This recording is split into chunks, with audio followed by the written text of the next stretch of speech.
વિરમગામ અને માંડલમાં પૂર જેવી સ્થિતિ સર્જાઈ છે। છેલ્લા 3 દિવસમાં વિરમગામમાં 18 ઇંચ વરસાદ વરસ્યો।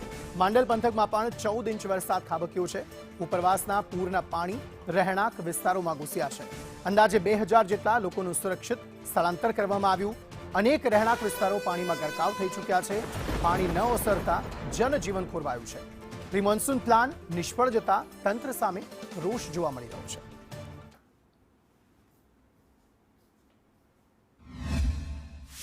દિવસથી પડે છે। કાલનું પાણી બહુ વધારે પડતું ભરાણું છે। અહીંયા મુંજા આપણે જે સી હોસ્પિટલની બાજુમાં ને હાલાકી બહુ વધારે પડી રહી છે। દર વર્ષે આવી તકલીફ પડે છે। 2-3 વર્ષથી તો છે જ તે।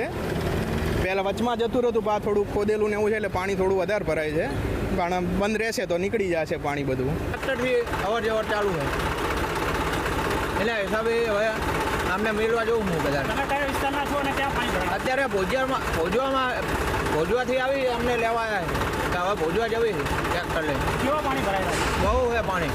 અમદાવાદ જિલ્લાના વિરમગામ અને માંડલ સહિત નળકાંઠા પંથકમાં ભારે વરસાદને કારણે પૂર જેવી સ્થિતિનું નિર્માણ થયું છે। વિરમગામ શહેરના છેલ્લા 3 દિવસથી વરસાદ પડી રહ્યો છે। 18 ઇંચથી વધુ પડેલા વરસાદને લઈને હજુ પણ પાણી ઓસર્યા નથી। ત્યારે અમદાવાદ જિલ્લાના વિરમગામની વાત કરીએ તો છેલ્લા 3 દિવસમાં 18 ઇંચ જેટલો વરસાદ ખાબક્યો છે। માંડલમાં 14 ઇંચ જેટલો વરસાદ ખાબક્યો છે, પરંતુ હજુ પણ પાણી અનેક જગ્યાઓએ ઓસર્યા નથી। ત્યારે અત્યારે અમે છીએ વિરમગામ માંડલ રોડ ઉપર કે જ્યાં ઢીચણ સમાળા પાણીમાંથી અત્યારે લોકો પસાર થવા મજબૂર બન્યા છે। અહીં ટ્રેક્ટર એકમાત્ર સહારો છે, જેના કારણે અવરજવર માટે અત્યારે ટ્રેક્ટરમાં લોકો અત્યારે અવરજવર કરી રહ્યા છે। ત્યારે વિરમગામ શહેર અને પંથકનું જે જનજીવન છે તે અત્યારે વ્યાપક અસર જોવા મળી રહી છે। ત્યારે ઉપરવાસના ભારે વરસાદના કારણે વિરમગામ શહેરના મુખ્ય રસ્તાઓ હોય કે રહેણાંક વિસ્તારો હોય, સમગ્ર જગ્યાએ વરસાદી પાણી ભરાઈ ચૂક્યા છે અને મોટાભાગના લોકોને રહેશીઓને પણ ભારે હાલાકીનો સામનો કરવો પડ્યો છે। અત્યાર સુધી વિરમગામ શહેર અને માંડલ પંથકની વાત કરીએ તો આશરે 2000 લોકોનું સ્થળાંતર કરવામાં આવ્યું છે। વિરમગામ વહીવટી તંત્ર દ્વારા અનેક લોકોનું રેસ્ક્યુ પણ કરવામાં આવ્યું છે। ત્યારે વિરમગામ શહેરના જૂની મિલની ચાલી ગણો, ઉજીની ચાલી સહિતના અનેક એવા વિસ્તારો છે કે જ્યાં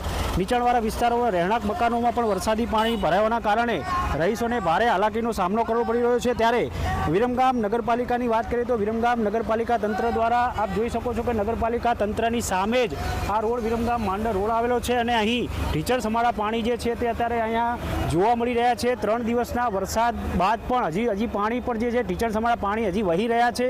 કેમેરામેન જલારામ ભોજાણી સાથે પિયુષ ગજ્જર, સંદેશ।